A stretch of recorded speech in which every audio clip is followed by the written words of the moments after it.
recording. So let's go. Today is chapter 5. We're going to talk about 5.1, 5.2, and 5.3, which talks about, well, just for a little bit of context, we just finished chapter 4, right? So we are going outside of the declarative model, right? And the declarative concurrent model, for that matter. And we're going to start extending it. And the first extension is to add message passing to it. Right, Manny? Yep. Okay, so why would we care to do this? The answer is pretty clear. This will allow us to solve to implement the situation with the client and the server problem that we were not able to do it before.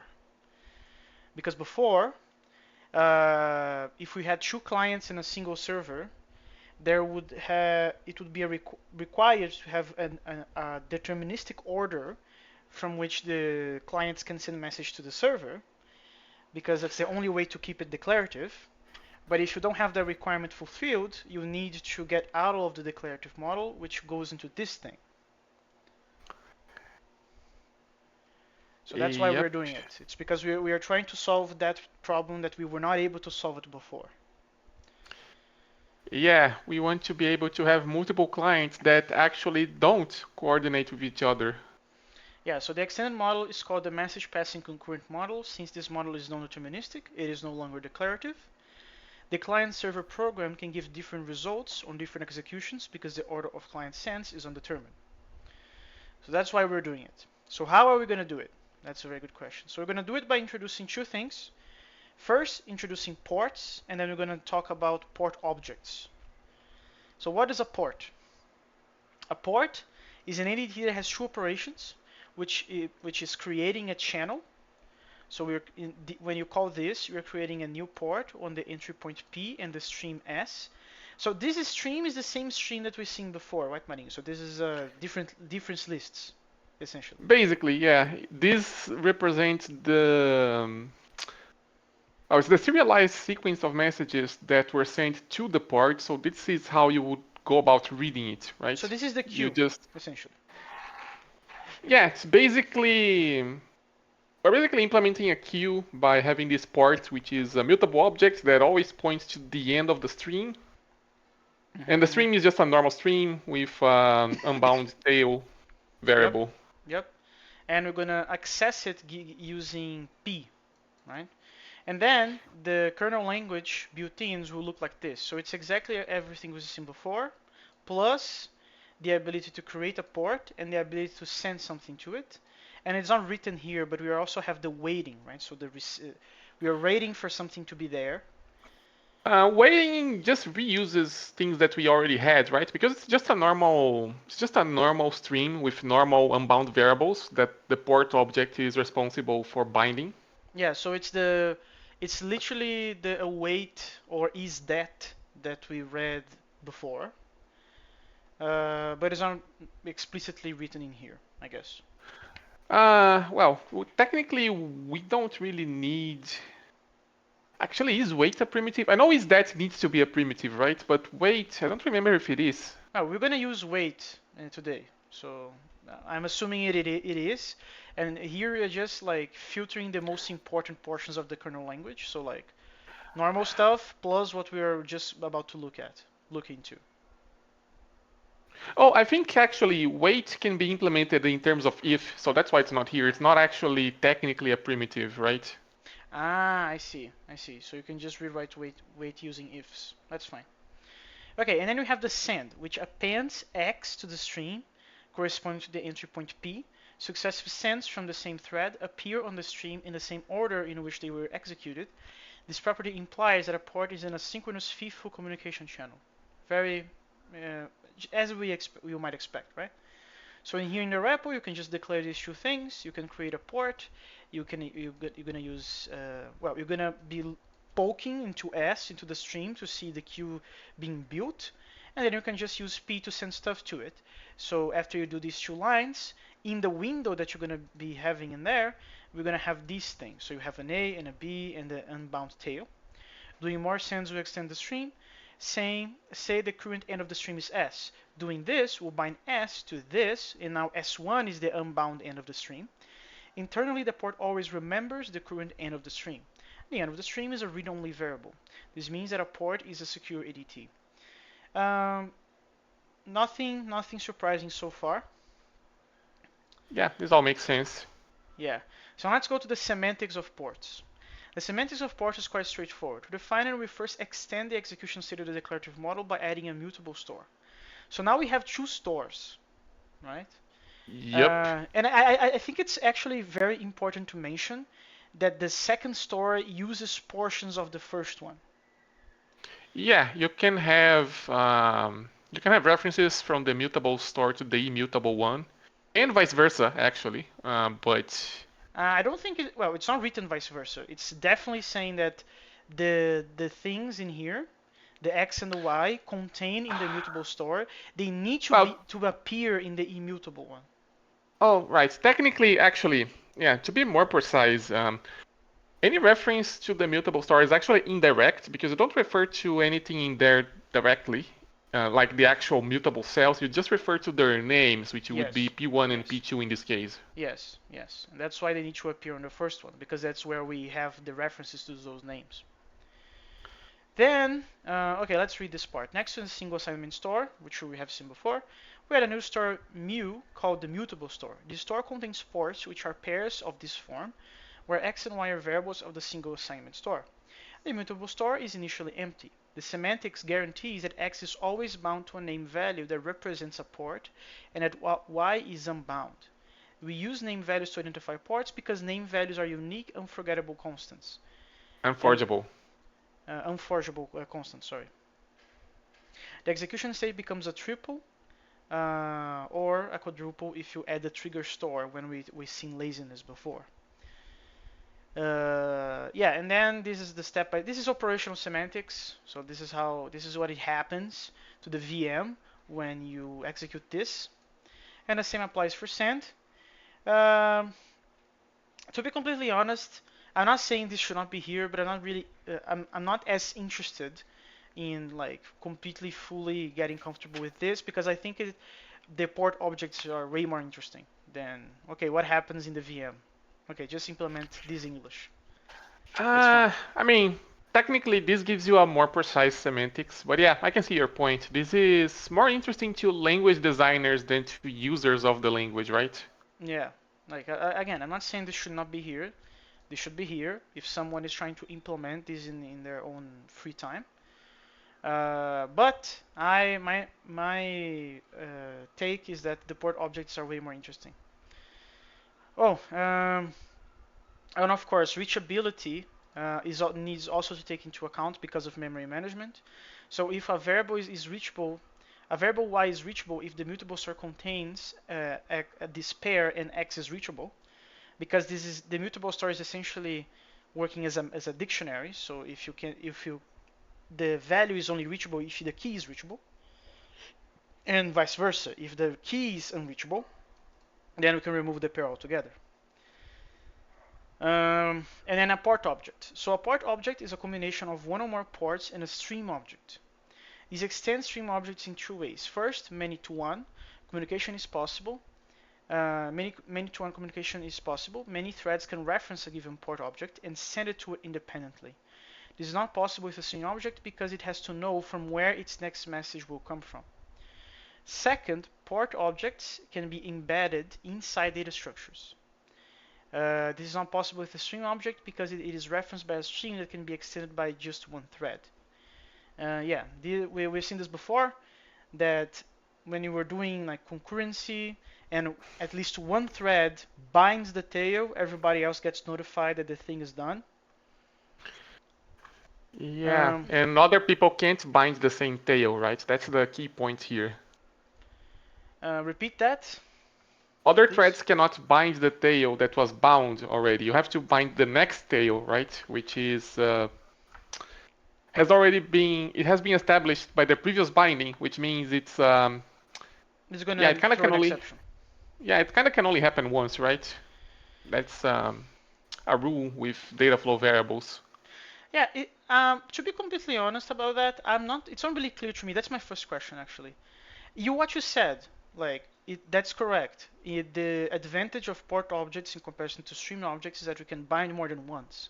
But how is this being done internally? Because we only have a stream, which suffers from the same problem as before, right? So in this Oh, example, S1 is the same as 1, right? oh right. The key here is remember when we saw the declarative queue? Actually, even before the declarative queue, when we saw different lists originally, right? You have a Yes, pair yes, where the right-hand side points to the unbound variable, which is the tail. yes. A port is basically the same thing, except it's mutable. So when you send to a Ah, port, yeah, when you send to a port, you are binding that variable, generating a fresh one to be the new tail, and mutating the port so now it's a pair with the fresh variable instead of the one that you just bound, yeah, so you see? this S1 will be different S1s. Like this is just for like example purpose, right? This S1 will be a different thing that like this will see, for example. This will not see the same Yes, S1. This will see a different thing. yes. Makes total sense. Makes total sense. Okay, so this is okay. That's my. I know it's a dumb question in retrospect, but I had this question. Okay, we have a string object. What the heck is the difference then? The concept of a port object has many popular variations. Sometimes the word agent is used to cover a similar idea, an active entity with which one can exchange messages. I never heard agent before. I heard of I process before. Yeah, I did. Actually, Clojure uses agents to refer to a particular kind of mutable Hmm. reference which you can send messages to, and they are appended to a queue. Okay, okay. Although the messages are essentially representing function calls, so it's not quite as general. But yeah, uh, that terminology is used, but it's not that common.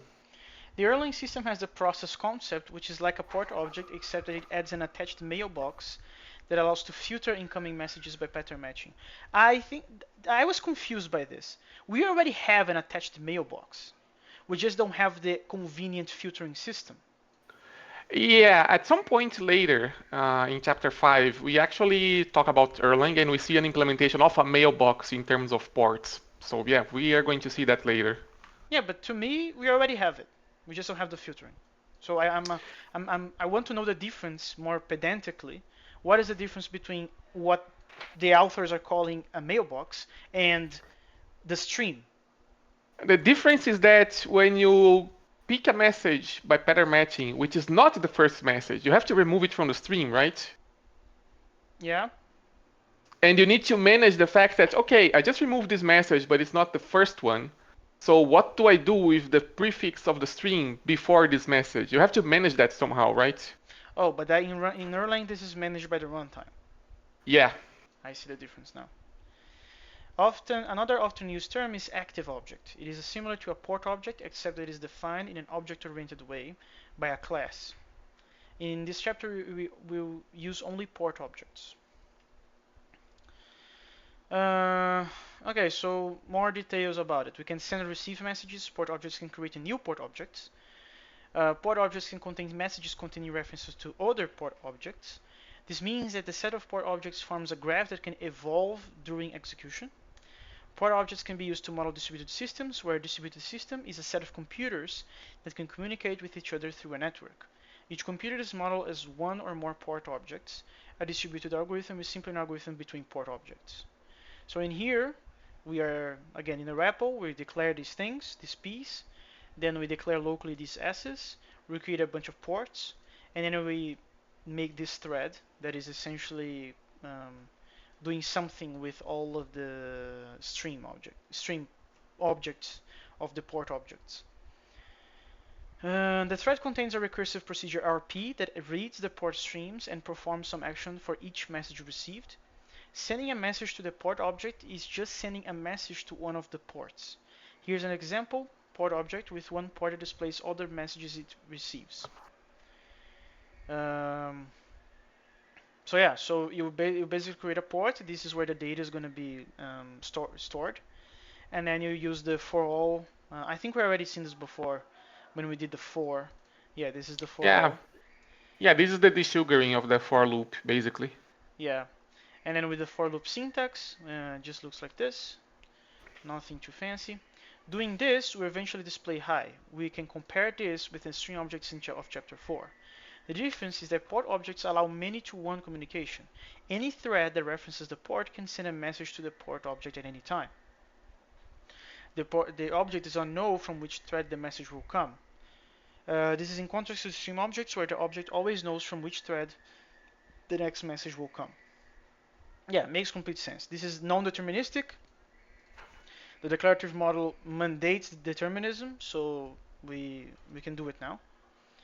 And then we have the new port object abstraction. We can define an abstraction to make it easier to program with ported objects.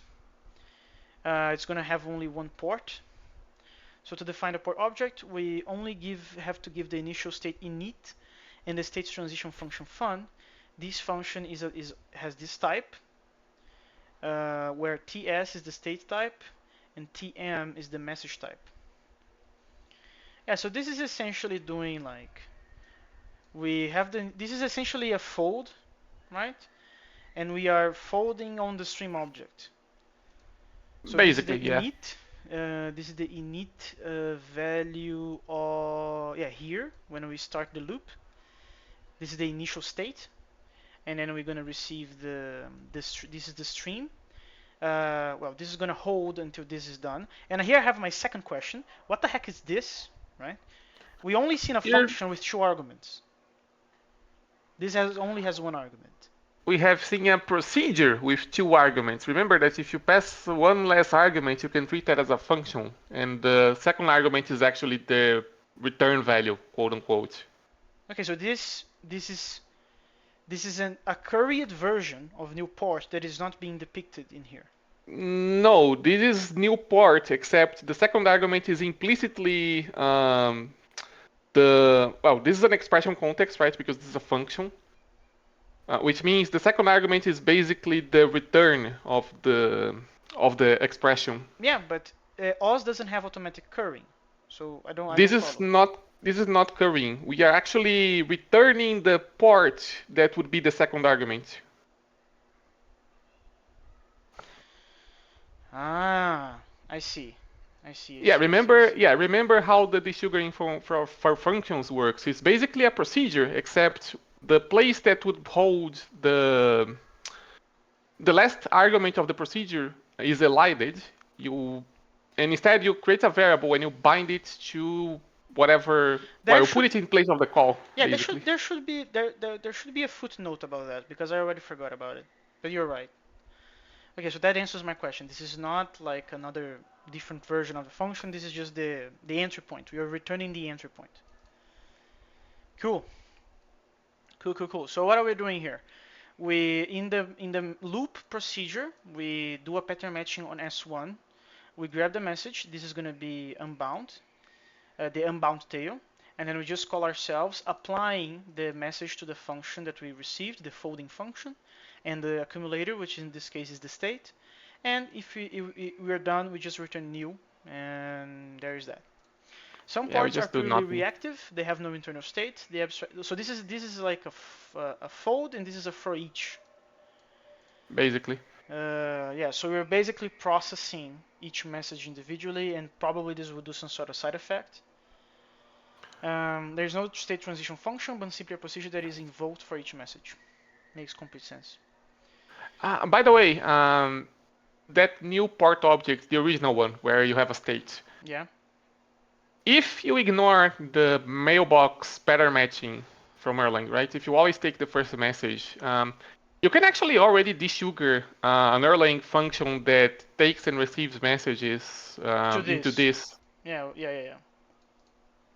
Well, there's also the problem that in Erlang this is hidden, this portion. We don't have access to the tail of the mailbox. Well, but the function that implements the body doesn't have access to that either because it's not a parameter, right? Repeat the question, please. That's fine because the function that you are calling there, that you're taking as an argument, right? It's not being passed the S2 either. No, right? yes. Yeah, but we could do something with the S2 if we wanted in this version. In the Erlang version, I don't know how you would do that. Yeah, in Erlang, other than the selective receive, you actually don't really have access to that tail either. Yeah. So now we have an example. There are three players standing in a circle, tossing a ball among themselves. When a player catches the ball, he picks one of the other two randomly to throw the ball to.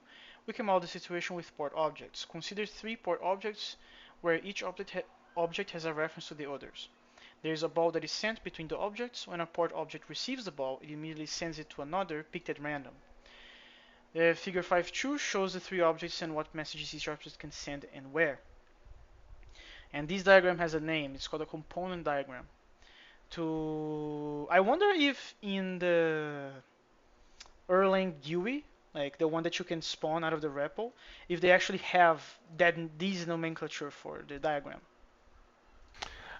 They call them processes rather than components, so that would be a difference, but I Yeah. don't know actually. I never read the Uh, documentation for that. I never played a lot with the GUI thing. My next question is, this is indexing, right? This. This is indexing into a tuple, yes. Yeah, so that's why.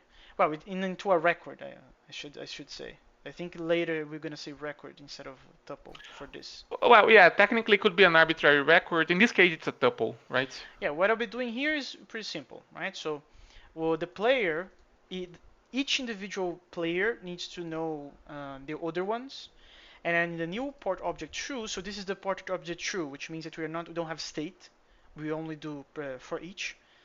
And here we are grabbing a random number to grab one of the randomly picked one of the other available players, and then we just send to it.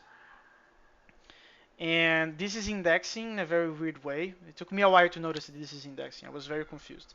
Yeah, normally you see index by a constant atom. In this case, you're indexing by a variable, so it can be well, Yeah, it's a number in this case, right? Because you can also have yeah, yeah, number yeah. labels. Yeah. And then you can literally spawn the players like this, and then you can just start a very fast ball game. Furiously fast game of tossing the ball. Yeah, this is very funny. And then we can add a delay to make it more to make it not furious, I guess. Uh, okay, so reasoning with part objects. What in here? Oh, this is the proving part. We should read this. So Yeah, proving, this is interesting. yeah, proving that a program is correct consists of two parts when using port objects. Proving that each port object is correct and proving that the port objects work together correctly. The first step is to show that each port object is correct. So each port object defines an ADT. The ADT should have an invariant assertion, an assertion that is true whenever an ADT operation has completed and before the next operation has started. To show that an ADT is correct, it is enough to show that the assertion is an invariant. We showed how to do this for the declarative model in chapter 3. Since the inside of a port object is declarative, it is a recursive function reading a stream, we can use techniques we showed there. Because the port object has just one thread, the ADT's operation are executed sequentially within it. This means that we can use mathematical induction to show that the assertion is an invariant. Yeah, so again, this is very not like hardcore math, but here and then the book likes to like give a hint on what to like. This is a completely separate area of software, uh, which has a lot that has heavy lifting of the math, and it gives you a hint, so you can have a notion on what you would be doing if you were doing that for real.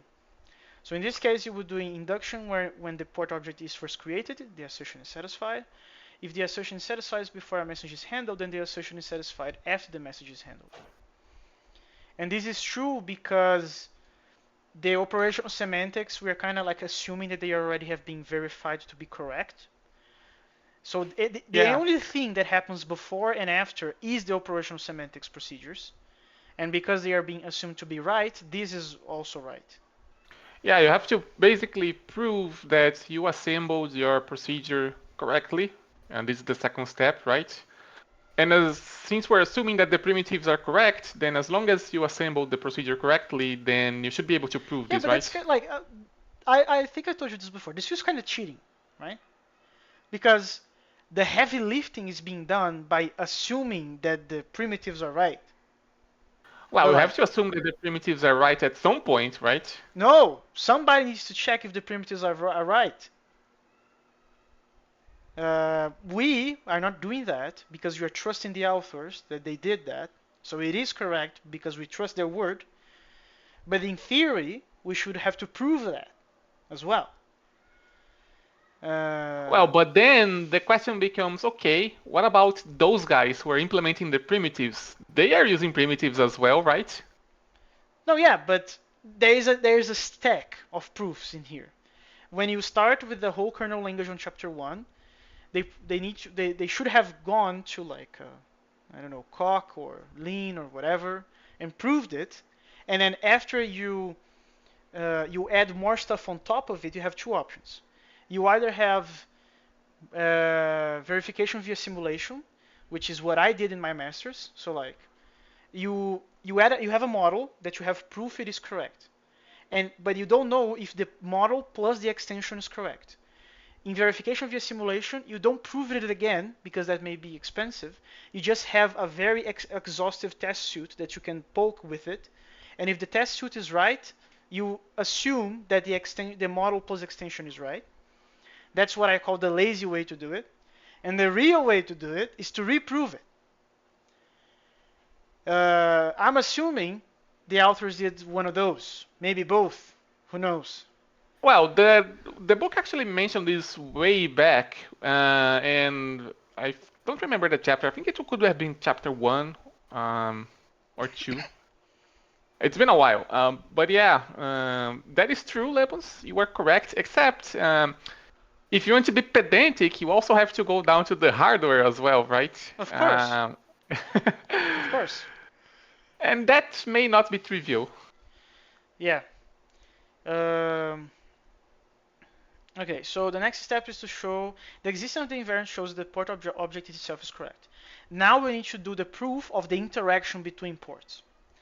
A program in the message passing model is a set of port objects that send each other messages. To show that this is correct, we have to determine what the possible sequences of messages there are that each port object can receive. So combinatorial problem. To determine this, we start by classifying all the events in the system. There are three kinds: message sends, message receives, and internal events of a port object. We can then define causality between events, whether an event happens before another. Considering the system of port objects as a straight transition system, we can then reason about the whole program. Okay, so you have to rewrite, like you have to reuse a different pair of goggles to look at it because you have to upgrade it to a whole state transition system. And then after that, you can reason about it. But we're not gonna do that because that's out of scope.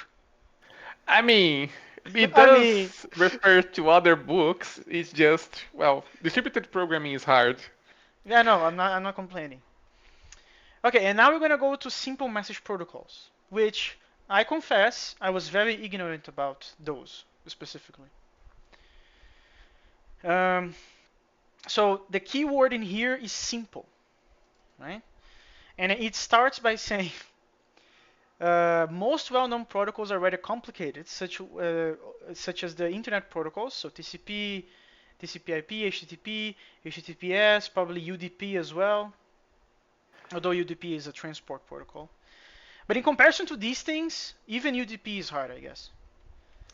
Yeah, because UDP still has to deal with the fact that it's unreliable, the fact Yeah, yeah, yeah. that you have to deal with binary encodings, Yeah, yeah, which yeah, may not have nothing to do with your problem domain. yeah. Yeah. So LAN, local area network, and DHCP, and so forth. We're not gonna talk about those. And then we have diagrams, which in my opinion they are not as useful as usually diagrams are, because the way that they try to depict the difference between them, in my particular opinion, is better depicted in code in comparison to these arrows. But that's just me. Okay, so the first protocol is remote method invocation, so RMI. It allows an object to call another object in a different operating system process, either on the same machine or on another machine connected by a network. Historically, RMI is a descendant of the RPC, Remote Procedure Call, which was invented in the early 80s before object-oriented programming became popular. The terminology RMI became popular once objects started replacing procedures as the remote entities to be called. Classic. We Yeah. apply the term RMI somewhat loosely to port objects, even though they do not have methods in the sense of OOP. So from the programmer's point of view, which is the point of view that matters most, the RMI and RPC protocols are quite simple. A client sends a request to a server and then waits for the server to send back a reply. You can't go easier than that. So this is the server. And this is the procedure that we're going to execute in the new port 2 abstraction. So this is the for each one. We wait for the message, right? And I was also confused by this. This is a record pattern matching. It took me a Yes. while to remember. This record in particular has two things, right? So it has an X and a Y. And we are going to grab the X as an input and bind the Y as the answer using some math, right? Some polynomial. Yep. And there's that. And then in the client side, which is the one that's going to provide the X for us, this is how it looks like. So we create a port object in here using this procedure. Again, new port object true procedure abstraction, which means this is a for each, doesn't have a state. And what are we doing? We are waiting we are pattern matching on the message. So we have this record here. And then we send to the server this record with the X as 10. We wait for Y1. And here's my second question. We don't need to do this here, right? We don't, but We then don't. the two sends would be asynchronous, right? In this Yes, this case yes. is the synchronous case. Yeah, that's a very good observation. This RMI implementation is a synchronous one. How do we know that? Because we are waiting for it. And why did I ask if this was not necessary? Because we're doing math down here. And this language has data flow variables, which means that this is unbound, which it is because we're just declaring it up here. This will block anyway, waiting for this result. Yeah, the difference here is that we're waiting for the first result before making the second request. So Exactly. technically wait y2 is unnecessary, even in this case. Yeah, but I think there is a footnote somewhere saying this. Because when I looked at it, my first immediate reaction was, why are we waiting? We have data flow variables. Those are some good instincts, Lemos. Well, well, but again, this is the most new feature to me. I never seen this before, so that was my first instinct. But anyway, the answer is because this is synchronous. That's why we need to wait to do it sequentially and not asynchronously. Yes. And then we also are using, this is also a good point. We are using the procedure to expression trick. So this dollar here is essentially, this is all of this expression is this. But we're using this because this is a neat way and convenient way to transform a statement to an expression. Yeah.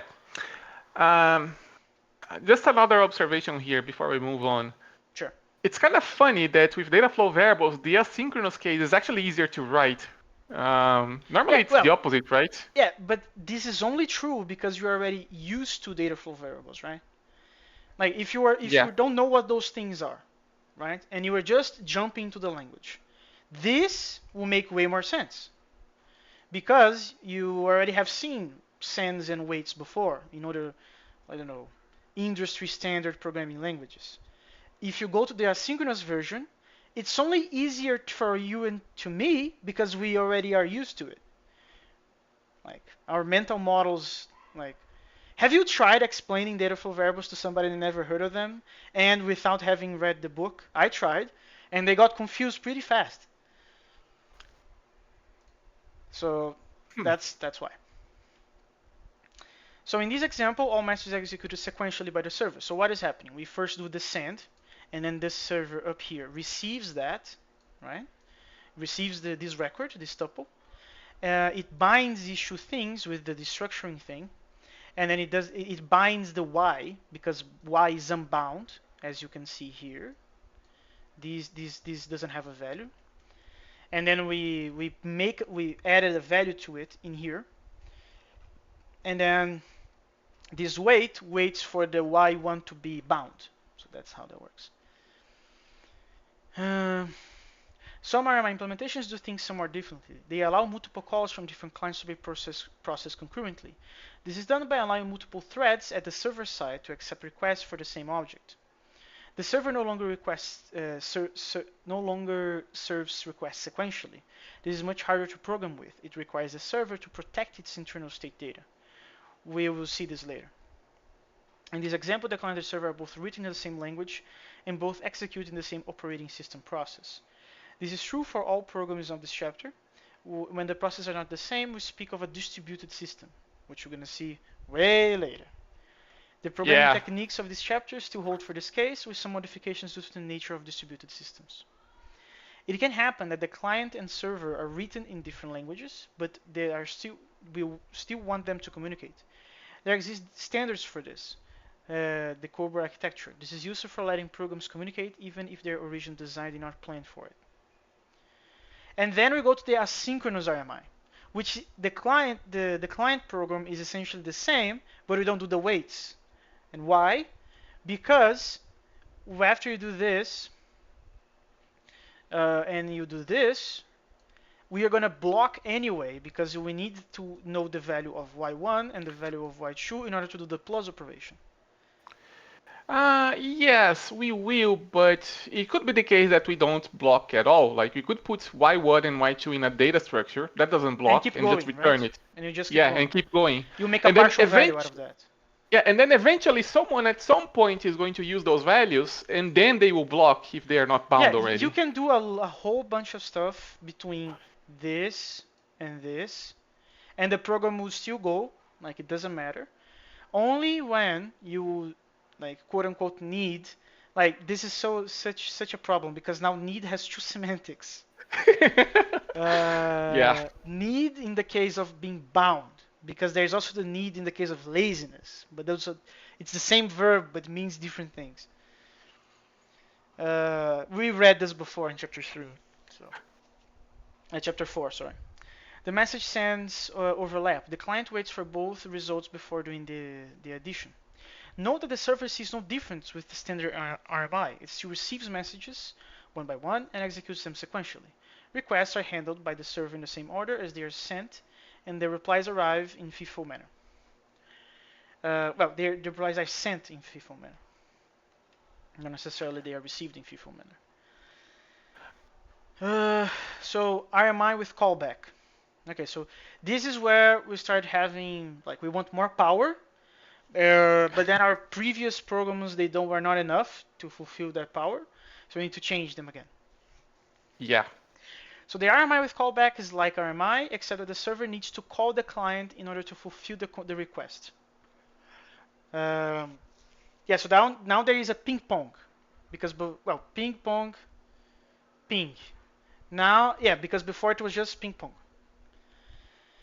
Yeah. Here's a server that does a callback to find a value. So what are we doing, the server?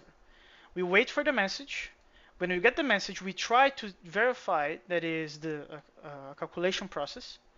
And we actually also receive something called a client. So this is the identity of the client. And then we Yeah. do a send immediately to the guy. Hey, I have this message to you. Please give me the value of D. And because there's no wait in here, we're going to block in here because you're trying to do a plus with D. Yep. And here's the client, right? So in the case of the client, we first try to we grab our message, which is this thing. If it's work, then we do this, and if it's something else, we actually do we try to see if it's the delta case, and the delta is going to come from the server this time, not from the entry point. But this is, and then just for the sake of completeness, if it's the work case, we add send to the server this, and the server will give us the answer y, which we're going to use to calculate the value of z. And when the server asks us what is the value of d, we say that the d is 1. At first glance, this seems to be enough, but it isn't. Of course it isn't. And the reason that it isn't, it's because when this guy calls the server, it will block on waiting the Y. So now the client is suspended because Y is missing. And the server, when receives the message from the client, it will send something to the client and also suspend itself because it's waiting on a D. Which means that now we have A managed to put deadlock. ourselves into a deadlock situation. Yeah. Um, so how do we solve that? Easy. We just add threads into it. Of course. So now, if we make the Z calculation that waits for Y in a separate thread, now the client is free to continue receiving messages, which will include receiving the delta, which means that D is now equal to 1. Then the server will be notified that, hey, I actually have received something which has a value of D, not this one, this one. And now I can proceed doing my X1 and binding the Y now. And that will also unblock the calculation of Z this time. And that actually works. Um, It is interesting to see what happens when we call this client from outside. For example, let's just do this example. When this call returns, Z will usually not be bound yet, right? Because this is asynchronous. We are still Yeah. waiting some milliseconds or nanoseconds to have the value of Z. But if you want to just proceed, if Z is bound, you can just add a wait to it, and now this is synchronous. Not a problem. Then we have RMI with callback using a record continuation. This is very not relevant for OS because in OS threads are cheap, but the authors are nice. They assume that you are working with a language that threads are expensive. So how do you solve that if threads are expensive? Cool. The solution is for the client to pass a continuation to the server, right? So we can actually serialize a function. Yes, we're going to eventually do that. Except right now we're actually just going to encode it as a record, right? Yeah, we're gonna encode it as a record. You're right. After the server is done, it passes the continuation back to the client so the client can continue. So this is kind of like, actually I have another criticism of this portion. Like, if the client already knows what needs to be done afterwards, why does it need to send that to the server if it already knows that information anyway? So it kind of like, It's I'm gonna give you this information plus what we're gonna do later, but you're not gonna do anything with it. And I'm gonna grab it back again when the ball is with me again, and now I'm gonna do it. So like I was kind of like, okay, that sounds a little bit unnecessary. I understand that this is the one-to-one with the thread, but like this seems like redundant. Doesn't need to do that. I mean, the whole point is trying to avoid creating a thread, right? So you have to turn it into something else so you don't actually use a real thread. I guess the cheapest way to do that is to send a tuple. It's the simplest data Um, structure available. yeah, it's the easiest way to do it. Um, cool. So what are we doing? The server receives the messages, of course, and if the message is to calculate something, we send the identity of the client and a continuation function. Then the server asks the delta again to the client because we're going to do some math with it. And after the math is done, we're actually going to send the continuation function, which again, the client already knows because you already received it. But we're going to add something like an extra input to it. And then the client, on the other hand, when starting, we just send to the server, hey, this is the X to do the math, this is my identity, and this is what we're going to do next, which I already know, by the way. Well, kinda. The point of the continuation is not just that. It's also because you see how you're creating a new Z variable on the pattern matching each time you receive a work Yeah, request? yeah, Yeah, each time that you get a work, you have a fresh Z, which means each call to the server sends a different continuation, right? that's fair. That's fair. And then after I receive the continuation, after the Y is bound, right? Uh, Yeah, then I'm gonna do the Z, and if the server asks for the D, we're gonna also bind the D here, the same thing as before. The part of work after the server call is put into a new method cont. The client passes the server the continuation, and not method, right? This is a record. I mean, we're using. I mean, the record label is being treated as a method name because remember, if we're calling this RMI, even Yeah, though these yeah, are yeah, not yeah. really But this objects. this may be confusing for a reader that is reading this That's because fair. this is not a method. This should have said after the server call is put into a new record and then footnote, and then the footnote explains that we are kind of using the record as a syntactical version of a function call. Very Um, lispy. yeah. The server calculates y and then lets the client continue its work by passing via the tuple. When the client is called from outside, the continuation-based solution to callbacks behaves in the same way as the thread-based solution. Namely, Z will not be bound yet when the client call returns. We handle this in the same way as a thread-based solution by lifting the synchronization from the client to its caller. Okay, RMI with callback using procedure continuation, not record. Now we're going into full-blown continuation passing style, of course. Yeah, so we're literally passing procedures via the wire. Yeah. Which reminds me, like this is very like the idea is pretty close to what we did in Racket Tower, right? We literally serialized a constraint using Racket. And you can do this in Erlang as well, right? Remember, you can send functions in messages. Yeah, no, the beam is awesome. I know that. So in this case, if you have a work from the client's perspective, we create a procedure, anonymous procedure that receives a Y and does the math. And then when sending to the server, we send a record containing the procedure within it. And again, this is even more silly than my criticism before that we already know what needs to be done because now with the we create it, we pass it there, Ah, and then actually, we receive it actually, back and call it. not quite, Lemos. There's a slight difference here. No, no, no, wait, before you say anything. I know that the DC is not DC necessarily. I know. Okay? So they could be different. They could be different functions. I Yeah, if you understand could that. have a, if you had a work too that creates a different C and sends the same count Yeah, message, right? yeah, I understand that, but I'm just highlighting that this is for this example, it's even more silly than the record version. But yes, Marinho is right. This C that we're receiving on the record here, it could be a different C. You could be doing shadowing on this C. So it could be a completely different procedure that only the server knows, for example. I mean, technically, is it even shadowing since this is a different branch of the pattern match? No, it's not, right? This C only exists in the scope of this pattern match. You're right.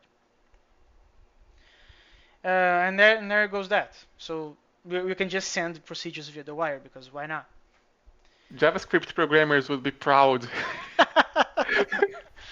And then error reporting. So all the protocols we covered, they are unreal because they assume that the server will always do its jobs correctly. What if you have a timeout? What if the building explodes in flames and all the computers are Actually, gone?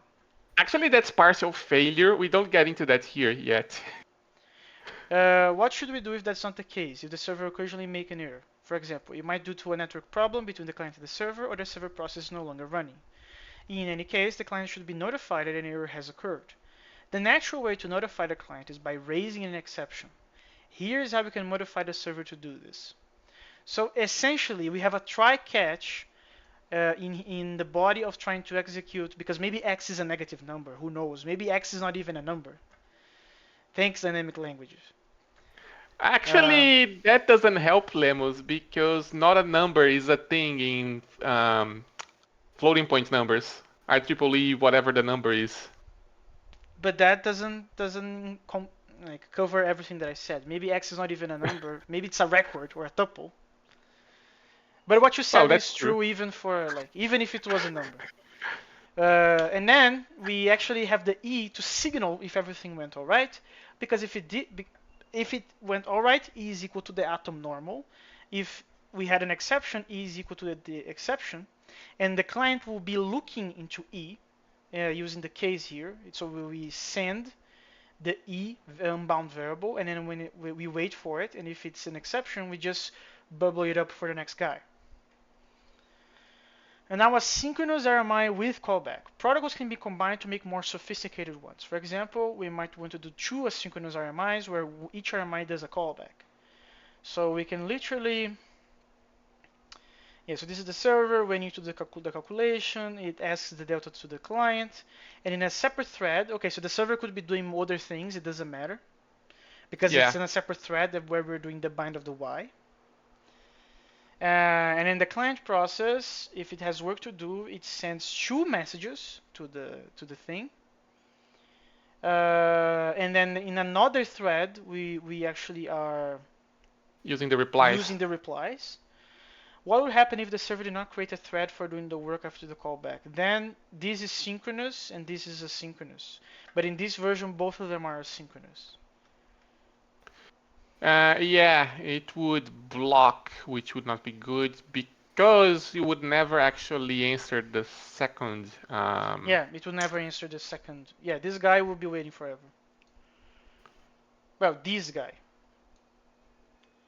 will be Actually, waiting no, forever. because the client is asynchronous, right? So actually, No, no, no, that no, wouldn't. no. It would block because look, if you send the first and this was not in a thread, we would be waiting for the D. Then But the the client does the two sends, which no, are yes, yes, but asynchronous, there would be a very tiny window potentially where the server is doing nothing. which is not a problem. No, it's not a problem, but that's the difference between this version and this without the thread version. Because this version, the downtime is 0. The other one, the downtime of the server is a little bit, tiny bit. Because this exchange of waiting for the delta will block the server. That's the only difference that I can see. So, but it would still work. It would still work, but then not all, both of them would be asynchronous. That's fair. But then, man, it's so easy to like if you have cheap threads, like screw it, I don't care. That's why the Uh, bean is great, among other reasons. Sometimes the server does a first callback to the client, which itself does a second callback to the server to handle this. Okay, so now we are creating the situation of ping pong, ping, like back and forth, back and forth. So we first send the server waits for the message, asks the delta, calculates in a different manner. It has another case of the pattern matching called server delta, and then the client, when having work, will ask some work from the server. In another thread, we're gonna wait for the response, and when the server is asking for the delta, we actually gonna ask it back again with something called server delta. Um, and we're gonna use the answer from the server to calculate the first answer that the server asks the client. And all of these things need to be in threads because if you're not doing that in threads, the chance of having a deadlock starts to increase pretty rapidly. And that makes total sense to be in separate threads. And there's probably a question here, a question for the LT reader. Why is the last statement this also put in a thread? Because then we would be in a deadlock, most probably. I don't remember if there was a downtime problem or deadlock problem. Probably deadlock problem. You can just read the footnote. Yeah, no, but I did this assertion on Saturday. I just don't remember. It is not needed in the example, but in general, the client does not know whether the server will do another callback. Yeah, in this particular example, it will just work, but this is just for the guarantee, right? Yeah. Because if there was another callback being done in here, then we would have problems. Whew, almost, okay, 55 minutes. 5.4, we're gonna stop there. Okay, so let's settle on what's gonna be next time. So 5.4 is 15 pages, and 5.5 is 9 pages. How much is Erlang? Uh, Quick question, Lemos. Does your physical book also swap the chapter orders in this section? Uh, my arm. Wait a moment.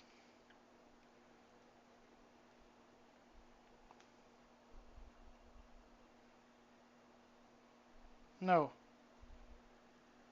Huh, okay. So it's program designed for concurrency, lift control system, using the message passing model directly, and then Erlang. Oh no, wait, there is a swap. Okay, so 5.4. Yeah, actually there is a new chapter. Huh. Yeah, so 5.4.4, which is lift control system, got an upgrade to a separate chapter. That's interesting. Yeah, so I have program design for concurrency, which I think is the same. So yeah, program design for concurrency. And then in the PDF version, we go directly to using the message passing concurrent model directly. But between them, in my physical version, I have lift control system, which is Ah, I quite huge, see. 12 pages. Ah, no, I guess that makes sense because in the original, the first edition, which is what the PDF is, the lift control system is actually part of 5.4, which is kind of silly because it's pretty big and pretty complicated, Okay, so all I got things an considered. okay, so I got an upgrade. Okay, but which ones are we gonna do? 5.4, 5.5, 5.6, or only 5.4, 5.5?